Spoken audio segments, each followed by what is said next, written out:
क्या आपके बच्चे ने आपको कभी पूछा है कि हमारे सारे देवताओं के पास इतने शस्त्र क्यों हैं? तो आपके पास ये आंसर है देने को। पहले तो हिंदुइज्म में और हमारे जो 33 करोड़ या 33 कोटि देवता कहा जाता है, उनका सबसे पहला काम ये है प्रोटेक्शन और धर्म की रक्षा करना।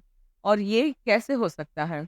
बहुत सारे एक्टिविस्ट आपको ये कहेंगे कि किलिंग या फिर किसी को मारना, ये कैसे धर्म की रक्षा हुआ?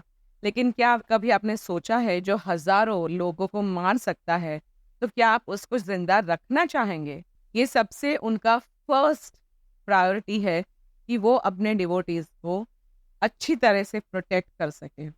Yes, we don't have the concept of escapism, या फिर वो भाग गए या फिर उन्होंने कहीं न कहीं अपने फॉलोअर्स को डिसअपॉइंट किया। They give clear idea of violence and non-violence to his devotees.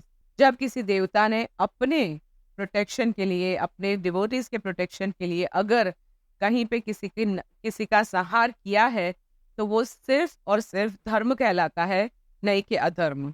अब कॉन्सेप्ट ऑफ हीरो जो हमारा प्रोटेक्शन करता है, जो हम आजकल की मूवीज में देखते हैं, it actually comes from Hindu belief system. They show and they prove कि हमारे देवता and the gods are much more superior in their capabilities, in their endeavours, in their strength than the human beings.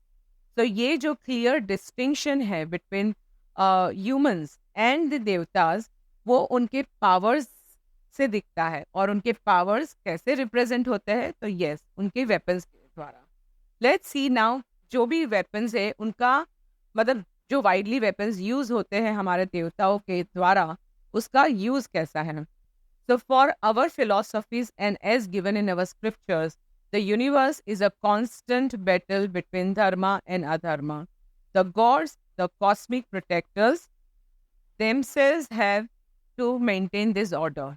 Each weapon is representation of the divine role the god is wielding it. These weapons symbolizes more than just warfare. They also represent victory of good over evil. ये आप हमेशा हर एक त्योहार के द्वारा और हमारी बहुत सारी प्रैक्टिसेस के द्वारा बहुत बार एक्सपीरियंस ऑलरेडी कर चुके होंगे। और ये जितने भी शस्त्र अस्त्र है, वो सारे एक मोरालिटी को रिप्रेजेंट करते हैं। वो चाहते हैं कि इनके द्वारा कहीं ना कहीं वो नेगेटिव फोर्सेस है, उन पे एक डर बना रहे। सबसे पहले आता है त्रिशूल, जो भगवान शिव का है। और ये जो त्रिशूल है, वो the three prongs of the त्रिशूल एक्चुअली थ्री फंडामेंटल एस्पेक्ट हमारी जो लाइफ का है वो रिप्रेजेंट करता है, जैसे कि क्रिएशन, प्रिजर्वेशन एंड डिस्ट्रक्शन।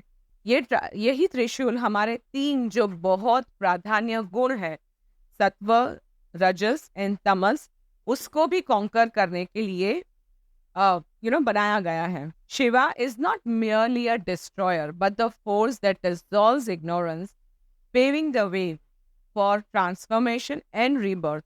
क्योंकि जिसका अंत हुआ है उसी की शुरुआत होगी। अगर एक टाइम में एक लाइफ का अंत होता है, तो साथ में कहीं ना कहीं कोई और लाइफ का जन्म भी होता है। सेकंड आता है सुदर्शन चक्र, जो भगवान विष्णु का है। ये ऐसा ऑब्जेक्ट है जो हमारे माइंड की शार्पनेस और क्लैरिटी को रिप्रेजेंट करता है। It of course cutting through ignorance and illusion. It represents the eternal cycle of time, emphasizing that while Vishnu preserves life, he also controls the cyclical destruction on rebirth of the cosmos. The chakra जो है, जो उसकी speed है, वो एक omni presence, यानी कि भगवान विष्णु जो हर जगह पे है, हर कण कण में है और हर तरीके से है, वो उसी को रिप्रेजेंट करता है। तीसरा आता है गदा, जो भगवान विष्णु और भगवान हनुमान जी का भी है। गदा मेज एक्चुअली सिंबलाइजेज द अथॉरिटी। और यस, आज के टाइम पे जो सस्टेनर है वो ही तो अथॉरिटी दिखाएगा ना। So it is wielded by both Hanuman ji and Vishnu ji. ये जो गदा है, एक फिजिकल प्रोवेंस, ब्रेवरी और डिवोशन, सभी चीज एक ही साथ में रिप्रेजेंट करता है। अगर वो विष्णु के हाथ में है तो ऑफकोर्स वो प्रोटेक्शन के लिए भी है, और जबकि हनुमान जी के हाथ में है तो yes, it is about destroying the evil forces, whoever is standing against him. चौथा आता है धनुष एंड बाण, बो एंड एरो, जो भगवान राम के साथ इस तरह से जुड़ा हुआ है कि आज के टाइम पे हम इसको भगवान राम से अलग नहीं कर सकते। क्या का आपने कभी सोचा है कि जब भगवान ने अयोध्या छोड़ा, तब उन्होंने सब कुछ त्याग कर दिया, लेकिन उन्होंने अपना धनुष बाण नहीं छोड़ा। तो उसका मतलब क्या है कि कुछ भी हो जाए, हमें अपने वेपन्स, हमें अपने ड्यूटी ऑफ प्रोटेक्शन नहीं भूलना चाहिए। सो यस, ये जो धनुष बाण है वो माँ दुर्गा भी हाथ में धारण किए हुए है, और उनका भी जो ये मेन पर्पस है, it's all about justice and fairness to her devotees. अगर माँ दुर्गा ने अपने हाथ में लिया है तो it is about protecting her devotees, protecting this universe and protecting the righteous, मतलब धर्म को धारण करने के लिए। उसके बाद आता है तलवार, स्वॉर्ड, जो माँ काली और माँ दुर्गा के हाथ में भी है।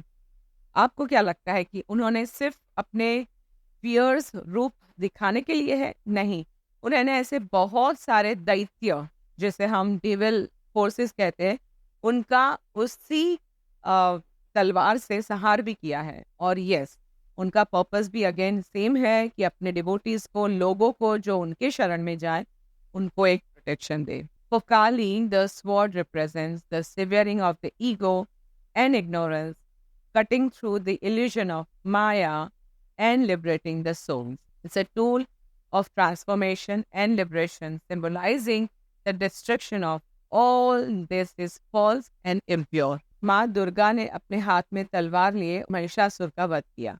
तो ये जो सारी स्टोरीज है वो हमें बताती है कि हमारे जितने भी फोर्सेस हैं, जिसको हम वर्शिप करते हैं या हम उसमें मानते हैं, वो सारे लोग, सारे स्पिरिचुअल एंटिटीज या सुप्रीम एंटिटीज हमारे प्रोटेक्शन के लिए, हमारे इस सोल की जो जर्नी है from physical body to the astral body और टू सम अदर लोकास as described in our scriptures, ये सारी चीज हमें उसी तरफ लेके जाने के लिए बनाई गई है। So they serve as powerful metaphors for inner battles, encouraging believers to conquer their own ignorance, ego, and negativity. These weapons are not simply relics of our ancient beliefs, but also the tools of spiritual growth and moral guidance. So, by meditating on these divine arms, worshippers seek protection, guidance, and the strength to face life's adversities with grace and righteousness. अब जैसे कि जानते हैं कि दशहरा के दिन हम वो शस्त्रों की पूजा करते हैं। These weapons teach us that it is our duty to maintain the balance, protect righteousness, which is dharma, and destroy the ignorance, and any kind of evil form has to be destroyed fully.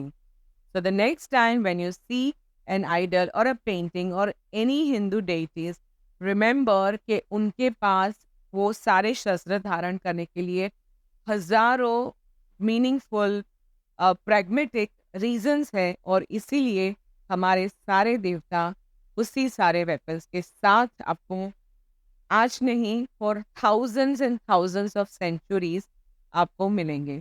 हमारे जो 2000 साल पुराने मंदिर है, या फिर आज की आइकोनोग्राफी देखिए, या फिर आप कोई भी दुनिया का ऐसा आर्कियोलॉजिकल साइट देख लीजिए जहाँ पे हमको हजारों सालों पुरानी चीज़ें भगवान की मिली हो या भगवान की मूर्ति मिली हो, वो हर चीज़ हर जगह पे आपको हमारे भगवान शस्त्रों के साथ दिखेंगे। सबसे बड़ी बात यह है कि हमारे कोई भी देवताओं ने कभी भी किसी लेडीज़ को या बच्चे पे अस्त्र नहीं उठाए। और अगर आप देखेंगे तो इतनी सारी जो हज़ारों स्टोरीज़ है, कहीं भी आप ये नहीं देखेंगे कि उन्होंने अपने डिवोटीज़ को किसी का अननेसेसरली कत्ल करने के लिए एंटाइज किया हो या उनको उकसाया हो।